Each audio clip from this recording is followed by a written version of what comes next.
Good morning, good afternoon, good evening. My reflections this week are on how to give up. How to give up as we continue the subject of hope in uncertain times. I know that's a strange one, but just flow with me. Let's see how this goes.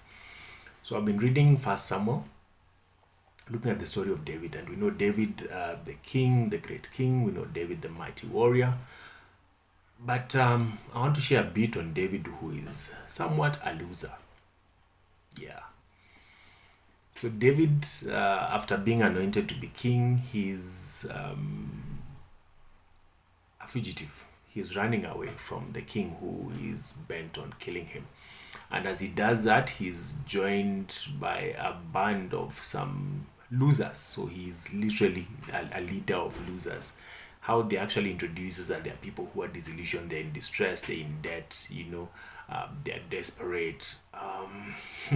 That's the kind of picture that is drawn of these guys who are discontented in so many ways. So the best place to hang out with is this guy who is also a fugitive who is running, and he's becomes a refugee actually in the enemy's camp. So he goes to Philistine and cuts out a deal with the king there, and so we find him there. So he's living as a refugee in a foreign land, and he's even when he's there, he's kind of living a lie, because he's still carrying out ambushes, and when he does that, he has to kill everyone, even women and children, just to make sure that there is no one who will go out as a witness.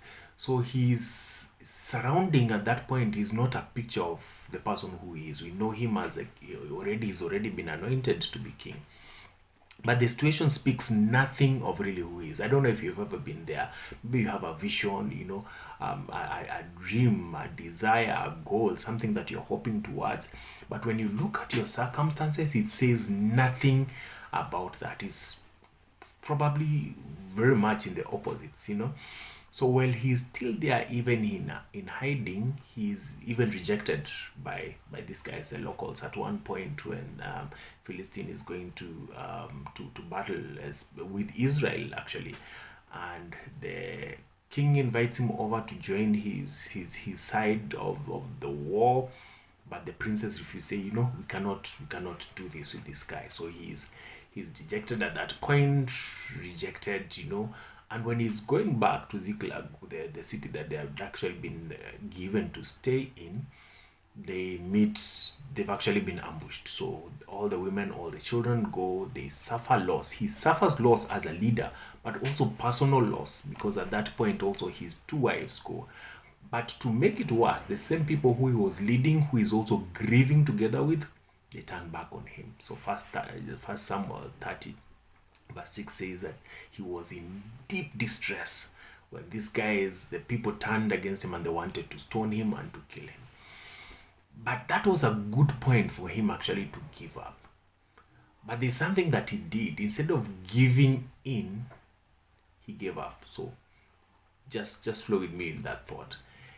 He did not give in to despair. He did not give in to inaction. Many times when we are at such points of distress, we are kind of paralyzed, so there's a zone, we just zone out. You stop living, you start existing. I don't know if you've ever been in that kind of place where you're just flowing to see how things will go because of the desperate situation.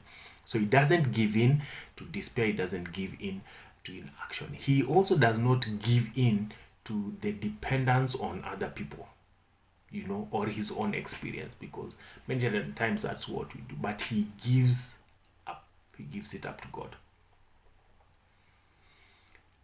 Scripture says actually at the end of verse 6 of 1 Samuel 30 is that David encouraged himself in the Lord his God.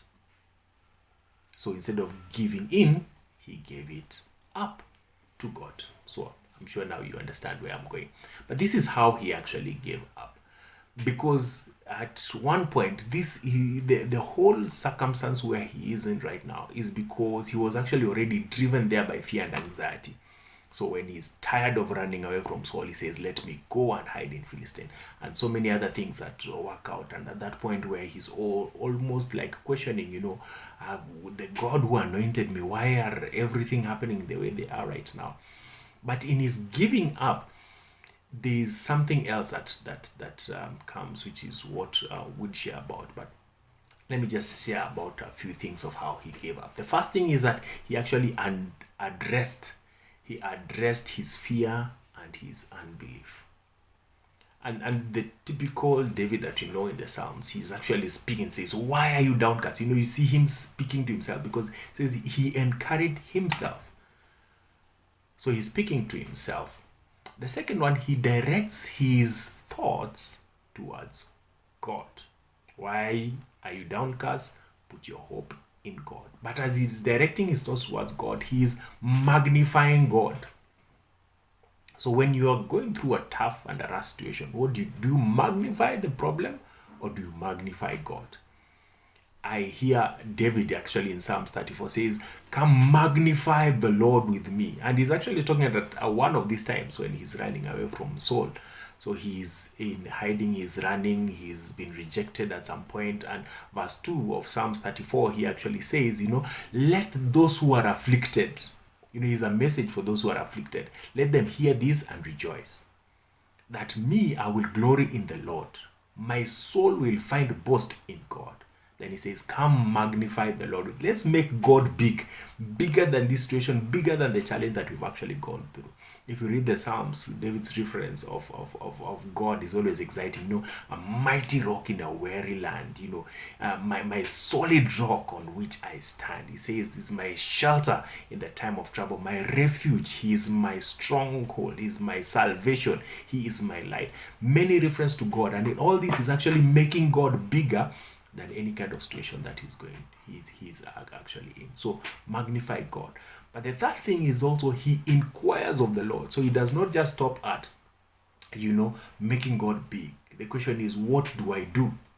So he was not paralyzed to inaction because of the desperate situation, but he asks, what do I do? He actually goes ahead and says, should I pursue? And if I pursue, will I overtake? Will I be able to recover? And God says, go ahead and do it. So he inquires of God. But if you look at it, a good contrast is actually King Saul, who at a time when he's desperate, he gives in to disillusionment, gives in to the despair, and we find him inquiring not of God, but inquires of mediums. So those of us who go to witches and magicians because of how desperate, or those who want to try to rely on our own strength because we can do it. Saul was actually rejected as king because of a time when he took up a role that was beyond him. So David inquired of the Lord. And even as he did that, the fourth thing is that he obeyed. He obeyed. He obeyed. Obeying the will of God. I think that is a very key thing wherever we are. Always needing to ask ourselves, God, what is your will in this? How do I need to go about it? And so when God actually gives him that direction and says, go, you'll definitely recover everything, he goes ahead and he obeys. So the first thing, he got into trouble because of fear and anxiety that drove him there. But now he goes forth in obedience from a point of faith and hope. Why? Because he's had God and he knows that God is actually with him. So he goes, no wonder he actually says, I will fear no evil because you are with me. So that kind of gives him confidence. In the New Testament, I contrasted two people who are also in desperate times because of their actions. One is Judas, the other one is Peter. So both of them find themselves at a point of shame and guilt because of something that they have done. They have both betrayed, Peter's betrayal is more of denial, but Judas gives in to despair. Peter gives up, says, now, forgive me, I've done wrong, restore me, And that's actually it, just giving up. When you find yourself at a place of utter helplessness because of the things that you've done or how things have actually happened, don't give in. That is the point for you to give up.